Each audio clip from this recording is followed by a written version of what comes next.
मैं आपको सुनाने जा रही हूँ देवउठनी एकादशी की कथा, विधि और उपाय। 4 महीनों तक भगवान विष्णु क्षीर सागर में योग निद्रा में रहते हैं। इन 4 महीनों को चतुर्मास कहा जाता है।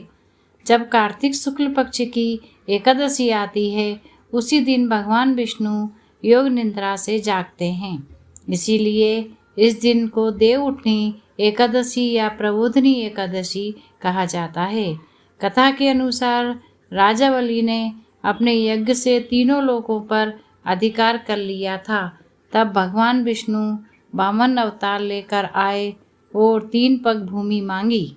2 पगों में तीनों लोक माप लिए और तीसरा पग राजा बलि के सिर पर रखा।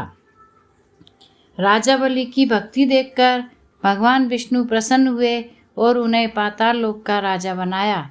वहीं भगवान विष्णु ने चतुर्मास के दौरान बलि के यहाँ विश्राम किया। जब देवउठनी एकादशी आई, तब भगवान विष्णु जागे और इसी से संपूर्ण सृष्टि में पुनः धार्मिक क्रियाओं की शुरुआत हुई। अब मैं आपको विधि बताती हूँ। प्रातः स्नान कर स्वच्छ वस्त्र धारण करें। घर के मुख्य द्वार पर दीप जलाएं और रंगोली बनाएं। भगवान विष्णु और लक्ष्मी जी की प्रतिमा या तस्वीर के सामने दीपक, फूल और तुलसी दल चढ़ाएं। ओम नमो भगवते वासुदेवाय या ओम विष्णवे नमः मंत्र का जाप करें। भगवान को पंचामृत से स्नान कराकर शुद्ध जल से धोकर वस्त्र पहनाएं। खीर, तुलसी दल, फल और सूखे मेवे का भोग लगाएं। रात में जागरण या भजन कीर्तन करें। अगले दिन द्वादशी को दान, पुण्य और व्रत का पारण करें। अब मैं आपको उपाय बताने जा रही हूँ। नंबर 1 है तुलसी विवाह करें। इस दिन तुलसी और शालिग्राम का विवाह करवाने से सुख समृद्धि और वैवाहिक जीवन में प्रेम बना रहता है।